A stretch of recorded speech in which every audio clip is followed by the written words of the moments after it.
Fala galera, sejam muito bem-vindos a mais um Triplo F.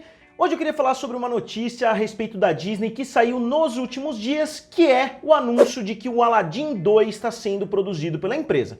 Obviamente a reação da internet foi bem divisiva, algumas pessoas adoraram a notícia e outras pessoas odiaram. Então eu decidi fazer um vídeo a respeito desse assunto para vocês. Então, vamos lá!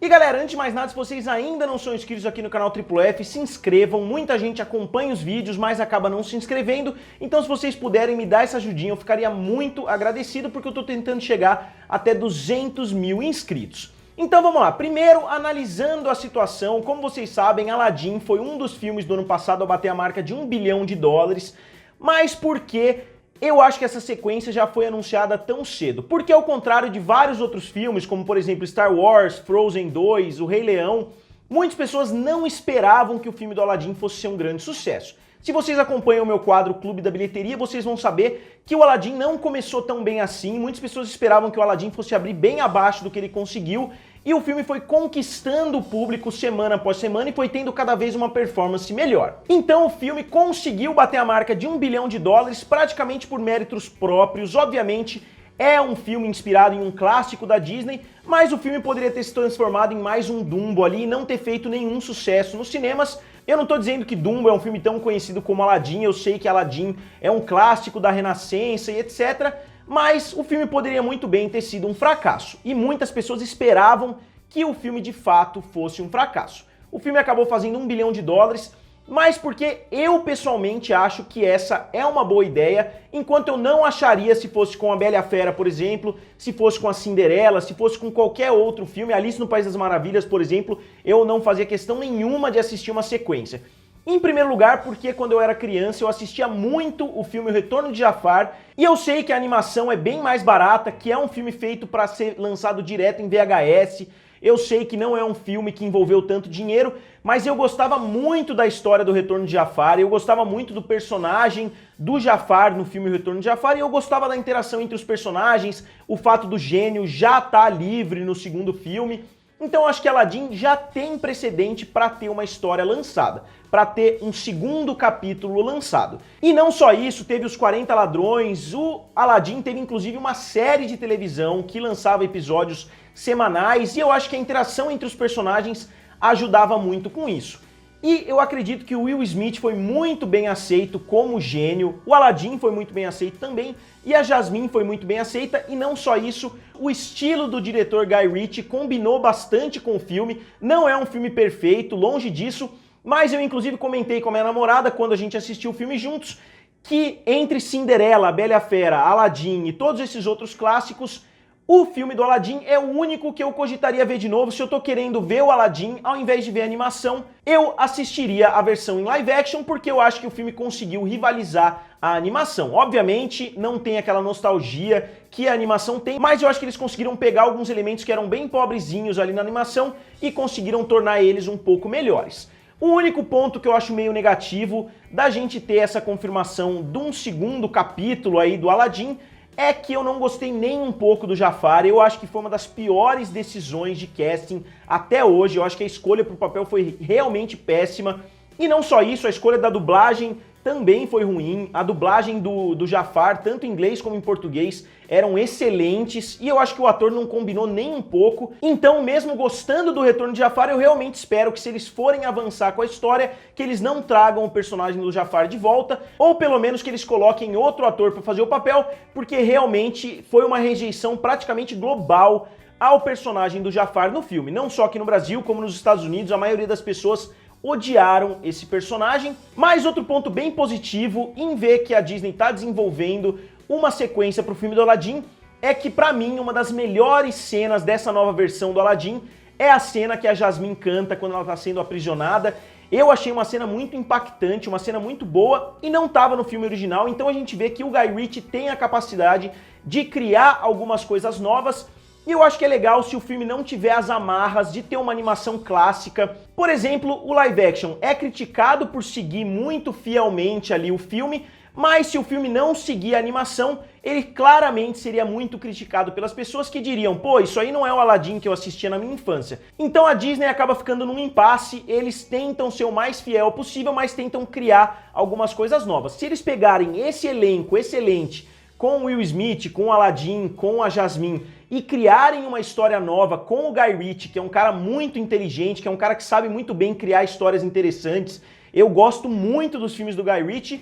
Eu acho que eles têm chances de ter aí talvez um novo clássico da Disney sem ter que seguir à risca nenhuma animação. Então, obviamente, em um mundo ideal, a Disney não faria uma sequência do filme do Aladdin, a Disney ficaria bem satisfeita com 1 bilhão que ela já conseguiu, ok, conseguiu 1 bilhão, vamos partir para a próxima.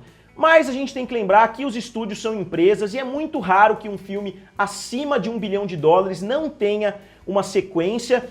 E se a gente for considerar o Rei Leão, Bela e a Fera e agora o Aladdin, que são os 3 filmes em live action que conseguiram bater a marca de 1 bilhão, considerando que Alice já tinha batido 1 bilhão e já teve uma sequência péssima, se a gente for pegar todos esses filmes e tivesse que escolher um para ter uma sequência, com certeza eu escolheria o Aladdin, porque, como eu disse, é o filme que mais dá espaço para uma sequência, porque o legal não é somente a história, é também os personagens. O que a gente faria, por exemplo, com uma sequência da Bela e a Fera, sendo que a Fera já não é mais a Fera e etc. Eu sei que o gênio já não é mais o gênio, mas se o filme seguir um pouquinho a animação, o gênio vai continuar tendo alguns poderes e isso pode tornar a história até mais interessante, porque o gênio vai ter algumas limitações que ele não tem no filme original. E eu só queria lembrar, eu tô vendo muitas pessoas por aí criticando a decisão da Disney, muitas pessoas falando que a Disney não tem criatividade nenhuma. Eu até concordo que a Disney tá seguindo o fluxo que os cinemas estão ditando. Se o público só quer assistir coisas que eles já conhecem,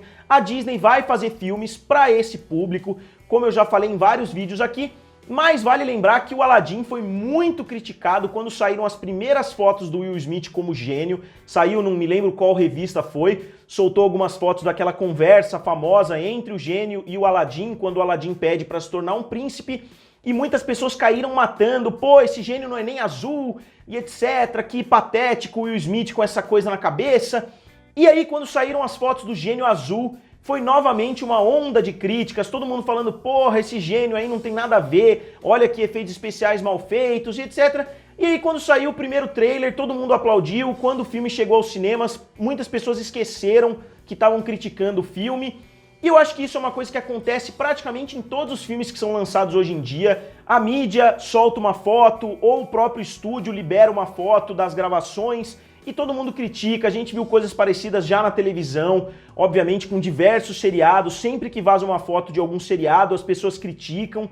E eu acho que isso se tornou quase que uma indústria, as pessoas postarem falando mal e etc. E depois, quando sai um trailer, quando o filme chega e a imagem já tá com a qualidade melhor, muitas pessoas gostam da ideia. A mesma coisa eu acho que acontece com todos esses anúncios. Rei Leão foi anunciado, todo mundo, nossa, que desnecessário, a animação é um grande clássico, mas na hora H, muitas pessoas querem ir ao cinema para ver essa nova versão. Se é uma coisa boa para o cinema ou não, é um debate aí muito mais longo. Obviamente pode ser uma coisa boa, porque está trazendo dinheiro para os cinemas, pode estar tirando salas de cinema de outros filmes, mesmo que eu ache que as pessoas não iriam assistir outro filme se o Rei Leão não estivesse passando naquele final de semana, por exemplo, e eu acho a mesma coisa do filme do Aladdin. E outra coisa que é importante a gente lembrar também é que a Disney já fez live actions da maioria dos seus grandes clássicos, já fez de Rei Leão, já fez de Aladdin, já fez de Cinderela, já fez de todos esses outros que eu citei, então ela tá chegando quase que no fim da linha desses live actions que se tornaram uma grande franquia para a Disney, se a gente for considerar que a Disney tem a Marvel, a Disney tem a Pixar, a Disney tem aí outras franquias de sucesso, a Disney tem também os live actions, que é uma franquia que é dela mesma, é uma franquia que ninguém pode acusar dela ter comprado uma empresa para ganhar dinheiro, como Star Wars e etc. Então mesmo que a Disney seja acusada de não ter criatividade, pelo menos é uma franquia dela própria, que não depende de outra grande empresa. Então eu acho que isso já estava, de certa forma, escrito aí, eu acho que já dava para prever isso facilmente, que a Disney ia chegar num momento que eles iam começar a fazer sequências desses filmes, ao invés de ficar somente fazendo live actions de animações que já existem. Seria legal que a Disney pegasse esses 200 milhões, por exemplo, que vai investir em Aladdin 2 e investisse numa história original? Seria, mas o filme do Aladdin 2 tem potencial para fazer 1 bilhão de dólares. E se a gente analisar o histórico dos últimos filmes originais aí que a Disney lançou, a grande maioria deles não se deu bem nas bilheterias, a grande maioria deles não foi bem. Tomorrowland, por exemplo, não foi bem, John Carter, por exemplo, não foi bem, e eu posso citar vários outros exemplos para vocês. Então, é uma questão de matemática. Vale a pena investir em um filme que conseguiu chegar à marca de 1 bilhão pelas próprias pernas, que conseguiu conquistar o público semana após semana, que muitas pessoas falaram que não ia bater nem 500 milhões de dólares e acabou fazendo 1 bilhão. Quer dizer, foi um filme que agradou muito, então faz sentido a Disney investir nesse filme, porque é um filme que tem potencial para atrair de novo o público. E eu não sei quando vai ser o lançamento, eu acho que a Disney não anunciou ainda quando vai ser o lançamento, eles só anunciaram que o filme está em desenvolvimento ativo, que eles estão trabalhando e que eles trouxeram o elenco e o diretor de volta, além, obviamente, dos produtores ali, que são sempre os mesmos produtores da Disney. Então, pessoal, como sempre, eu gostaria de saber de vocês, o que vocês acham desse assunto. Eu queria fazer a pergunta para vocês aqui nos comentários, o que vocês acham desses live actions da Disney e o que vocês acham da Disney começar a lançar sequências desses live actions. Vocês acham uma ideia interessante porque elas podem pegar esses clássicos e começar a trabalhar novas ideias, ou vocês acham que ela deveria parar de fazer tantos live actions quanto as sequências? Digam aqui nos comentários, curtam o vídeo e se inscrevam no canal. Valeu e nos vemos em breve.